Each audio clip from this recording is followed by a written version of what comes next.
Hello, Internet. It's me again. It is a Monday morning and a really nice, comfortable day. I just got back from a long walk. I did 3.7 miles. So that's one of the longer ones I've done. Uh, Felt great and feels good to get that done early in the morning. Um, anyway, just wanted to check in because it's been a few days and wanted to still, I guess I'm with this channel or this playlist. I'm just trying to keep you guys kind of up to date and, fill in the gaps, some of the stuff that I haven't mentioned so far. Um, you know, why am I doing this? Some people might wonder, and I ask myself, why am I doing this? And, it comes down to three specific things, three specific reasons. I think number one is just that uh, I like to. I like to do it. It just seems to flow naturally. And it's a record of my experience as I go through this cancer experience, no matter how long it lasts. I would like to have something to be able to look back on myself and also anybody else that's interested, just to look back and get the chronological or somewhat chronological design of what's been happening from start to finish. Secondly, it's for loved ones, and of course, loved ones include family and close friends. There's plenty of either family or friends who might not be all that interested in the details, and so they may not follow along carefully. But I just figure the people who are in the family and friend circle who care, or just are, it doesn't mean that you don't care if you don't check on the videos, but it just means there's some people that are very, very interested in following details, and some are not. So this is for people who are just very interested in following along in the family and friend circle. And number three, which I mentioned way back in the beginning, this is also for those people that I don't know at all. And this is up to the YouTube algorithm, but there will be people who just stumble onto this video because of their search history or keywords and phrases that would lead them to something related to cancer, colon cancer, chemotherapy, recovery, whatever that might be related to the cancer journey. So anyway, number one, because it's fun and I enjoy it. Number two, loved ones, family and friends can follow along and get somewhat up-to-date information. And then number three, people that I don't even know or haven't met, at least not yet, who can benefit from the information that I'm sharing. The other thing I wanted to share today is just kind of a brief history. I've tried to bring you up to date, but it's been 9 months, just crossed the 9-month mark since my diagnosis. And I wanted to mention kind of the Mayo Clinic factor.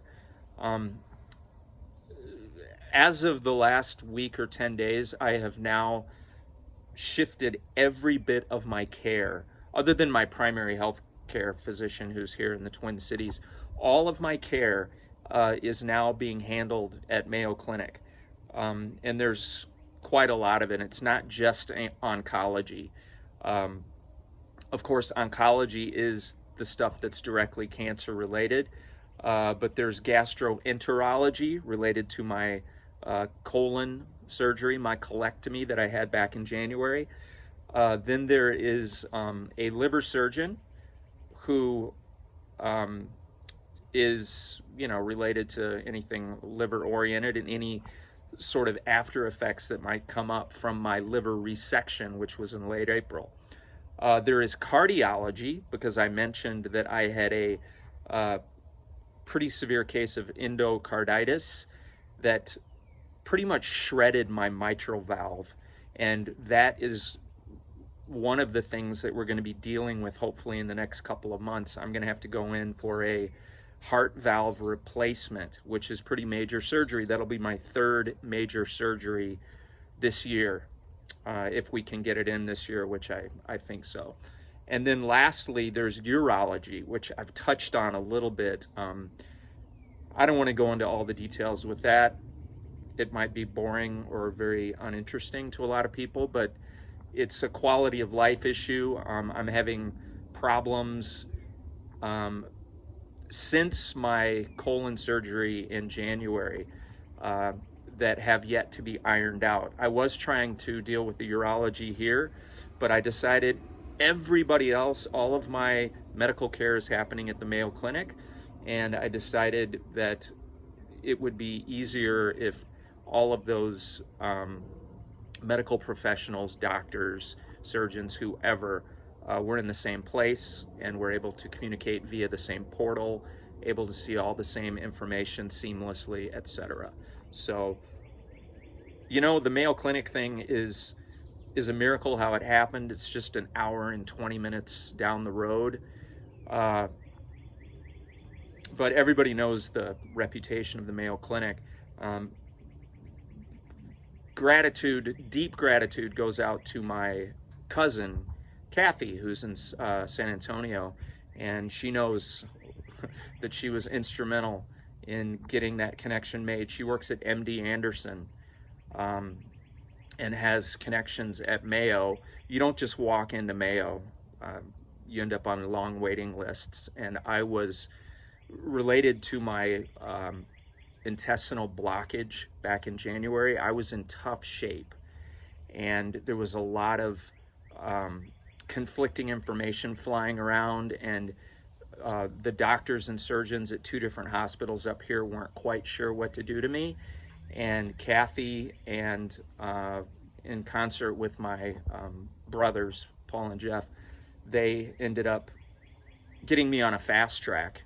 And it is just one of those miraculous things that opened the door, and I was treated wonderfully by the surgeons at Mayo Clinic, and they rolled the red carpet out for me, which started sort of a different direction on this cancer experience for me. It could have gone a different way. So anyway, I'll wrap it up here because I don't like for these videos to get really long, but just wanted to fill you in. I do have appointments late this week at Mayo Clinic. I'm going down there with Paul on Thursday and Friday, and it's related to the urology issues. Not pleasant, I might say, but things that need to be addressed and dealt with. So anyway, that's it for now. I will, of course, update you with more info down the road. Thank you so much for checking in and watching and following along. I appreciate it.